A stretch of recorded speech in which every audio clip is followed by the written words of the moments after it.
the first thing I said to Guillermo was, I think we're gonna need a bigger orchestra.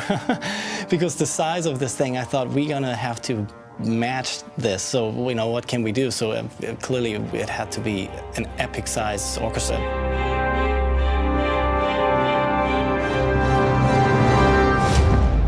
I got very inspired by the script, and obviously talking to Guillermo. Guillermo had great ideas that he shared with me, and then that really put me on track. There's a moment where it sounds like a bit like we should make it grow. Sure, okay. And enthrone it. Like that's because it's easy to remember. Guillermo's vision was so clear on this that we clicked right from the beginning. He has a great sense for instruments or music in general. He had a great ability to describe of what he wanted.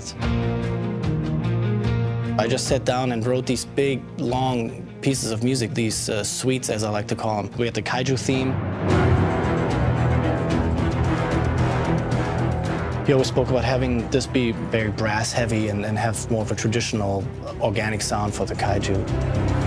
They're equal in size, so I needed something equal in power. So there's actually several themes we have for them as the different categories start to get bigger.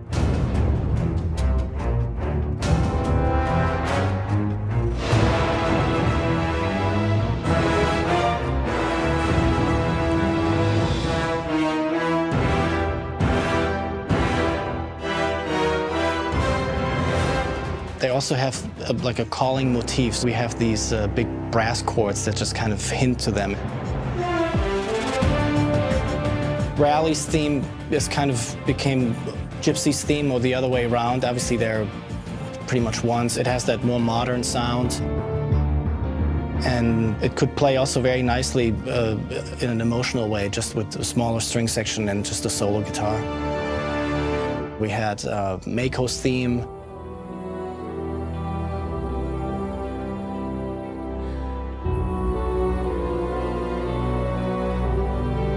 But it's her alone, I think, rather than Pentecost.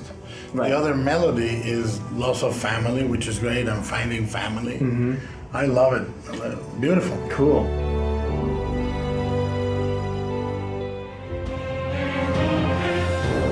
I tried to place the themes in a clever way to not clutter it too much so that you have all these themes going on and then you don't end up using them enough because you have all this overlap.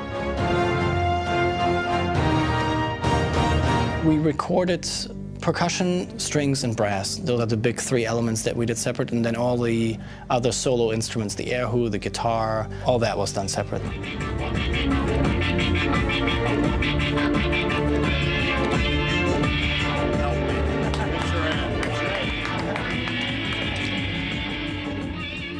And then we brought in the choir at the very end. We actually came up with some Russian lyrics to have a little bit of that authenticity with it. He wanted really something original that was his for this film, so he referenced the guitar sound that he liked in there, and then he always said, this is not a military film, it's a collaboration between the different countries, and so it's been an amazing experience working with him, and it was just so inspiring to have him comment on the pieces.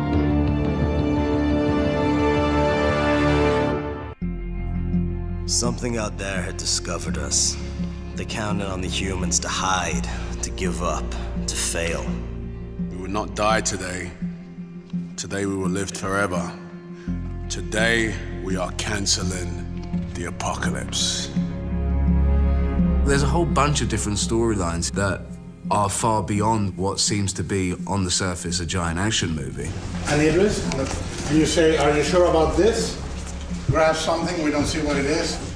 You know, in a movie this big with such an amazing storyline, you need the anchors, the human anchors. You and I are the only two that ever ran solo combat. That's why I brought you here. They could go here. This is the kind of thing that every kid dreams of doing when they grow up. I wanted this movie to not be about a country saving the world. I wanted it to be the world saving the world.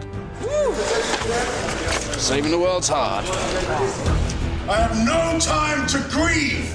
So I needed a very strong leader, a Japanese girl, an American pilot, 2 Australians, 2 Russian pilots. and Chinese pilots, all of them together are necessary to save the world. Look the enemy in the eye, face it head on! The name Pentecost already is telling you what a moral guy he is, and I needed somebody that was a fixed point. He kind of like doesn't mind to take the world on his shoulders, no matter how big the problem is. Mako is too inexperienced to rein in her memories during combat. And I needed somebody also that had the aura of paternity, that could be a father to Mako. We really wanted to see Pentecost and Mako as a believable relationship, a believable family. You would not confuse the relationship for a romantic relationship.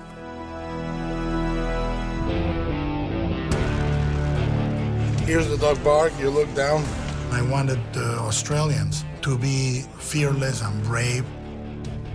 Rob has a ruggedness that I believe he has like the appearance of a brawler, you know, like a guy that can play arrogance from a place of insecurity. From a very, very young age, Chuck grew up being trained to be a Jaeger pilot. Who am I?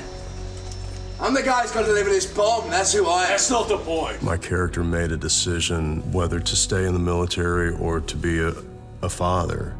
And I stayed in the military, so we haven't had a chance to be a family.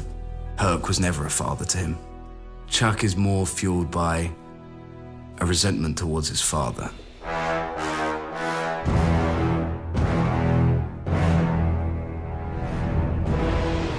The two Russian pilots are two ex-prison guards that were guarding the border. They are not necessarily the most sophisticated, but they are hardcore. Sasha and Alexis have a relationship that's ambiguous. And Guillermo won't give us an answer. He's kind of given us, well, we don't know if you're lovers or if you're brother and sister or whatever you think. It's good. It's a little vague, so people have to determine what our relationship is. An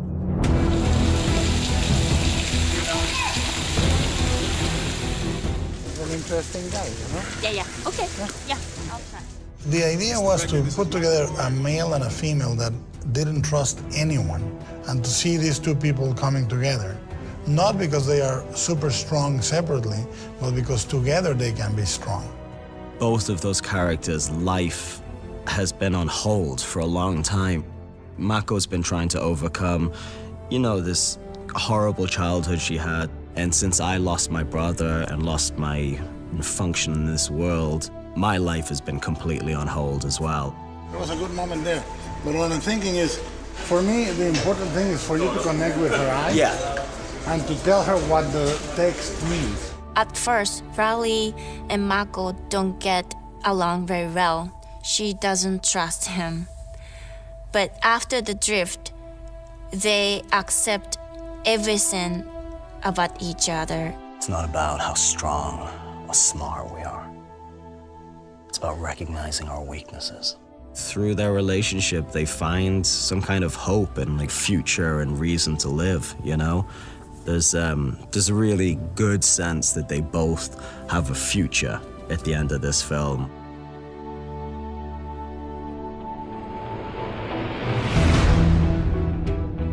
It starts with pilots that work as groups, and they are very, very envious of each other. But invisibly, as the barriers fall, everybody becomes a hero.